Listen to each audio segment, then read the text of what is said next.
1943, pendant la Deuxième Guerre mondiale, dans un petit village en Normandie du côté d'Évreux. Je suis né avant les 2 bombes atomiques qui sont tombées sur le Japon. Je suis né avant le premier ordinateur, qui était plus grand que ce bâtiment. À cette époque, je digresse un peu, à cette époque, on disait que 2 ordinateurs dans le monde, ça suffirait. Maintenant, il y en a un quasiment dans chaque foyer, même parfois plusieurs. Passons. J'ai passé une enfance normale, auprès de parents qui prenaient soin de moi, avec des frères, des sœurs. Et puis, dans cette enfance, bon, oui, mes parents, ma mère était institutrice, mon père était maçon, artisan. J'ai passé une enfance normale à l'école. Ma maman, institutrice, me poussait pour que j'étudie bien mes leçons. Ça n'a pas empêché qu'après, dans la suite des temps, j'ai raté mes études. Je n'ai pas d'autre diplôme que le certificat d'études primaires qui avait lieu à l'époque. C'était le début d'une fin quand je suis entré dans l'adolescence. Je suis entré dans la vie professionnelle. J'ai progressé difficilement. Je venais d'une petite bourgade, d'un petit village. Et il y avait un de mes collègues qui méprisait les paysans, comme il disait, les gens des villages, parce que lui, il était dans une ville. Il m'a un peu pourri la vie. Et puis après, j'ai fait mon service militaire. Mon service militaire, à l'époque, c'était je ne sais plus très bien quelle année, en 61, je crois, on passait au conseil de révision. Le conseil de révision, c'était une institution du temps de la Révolution, je crois. Et puis, bon, c'était des jeunes hommes qui étaient appelés pour aller servir dans l'armée. Et en 61, il y avait la guerre d'Algérie. J'ai donc passé le conseil de révision. Et puis là, j'ai vu enfin, je ne l'ai pas vu à l'époque. Je ne l'ai pas vu à l'époque, je l'ai compris depuis. Mais le Seigneur est intervenu, si on peut dire. Il me manquait 1 kilo pour passer le conseil de révision. Je faisais 49 kilos, il en fallait 50. Je n'ai pas été retenu pour cette année-là. J'ai été reporté. Et je pense que c'est le Seigneur qui a permis ça pour pas que j'aille en Algérie. Parce qu'à l'époque, dans l'état où j'étais, et même ça serait encore maintenant, je suis sûr que je ne survivrais pas à ça. J'ai connu un homme qui a été en Algérie, qui s'appelait Jean-Paul aussi. Il était constamment en dépression nerveuse. Il a dû voir des horreurs. Et le Seigneur m'a évité ça. J'ai donc fait mon service militaire en France, 2 ans plus tard, 3 ans même. Et puis j'ai fait seulement 1 an et demi, alors que du temps de l'Algérie, c'était au moins 2 ans. Ensuite, bon, je suis rentré. Bon, si j'avais encore une chance, c'est encore le Seigneur qui avait posé sa main sur moi. Je rentrais toutes les semaines chez moi, en permission.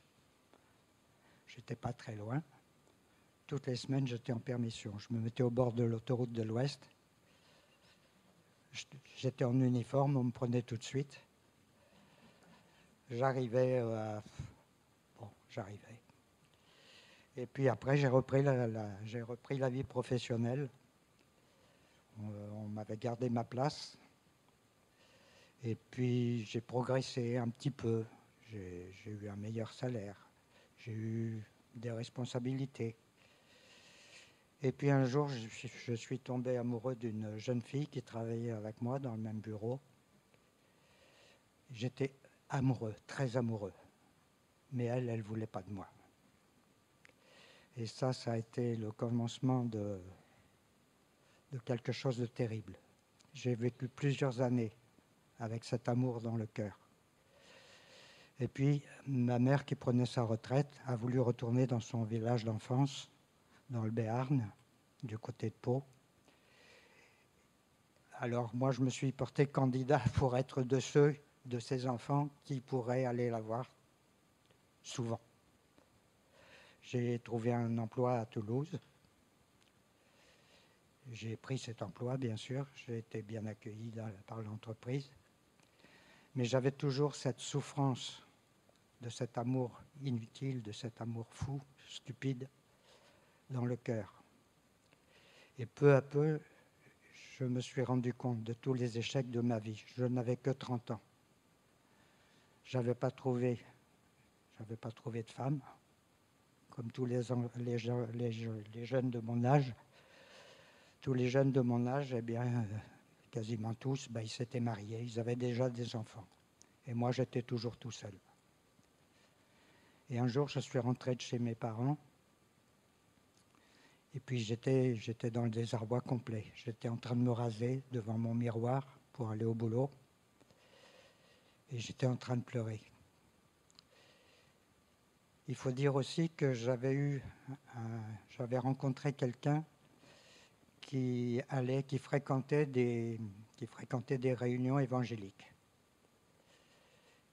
Et je lui ai demandé de m'amener. Donc j'avais entendu parler de Dieu, j'avais entendu parler de Jésus-Christ. C'est un peu... Vous allez peut-être trouver que c'est un peu incohérent parce que je fais souvent des retours en arrière. J'ai eu une éducation catholique, j'avais aussi entendu parler de Dieu et de Jésus. Et puis, et puis, encore une chose en arrière, parmi mes collègues de Normandie, il y en avait un qui avait changé de vie du jour au lendemain. Il s'était converti au Seigneur, je ne le savais pas, mais j'ai remarqué tout de suite qu'il avait beaucoup changé. Ce n'était pas un méchant garçon avant, mais là, il était devenu, j'ai même dit à mes collègues, c'est un saint, ce gars. Et puis un jour, il s'est trouvé dans mon bureau, j'ai voulu l'interroger.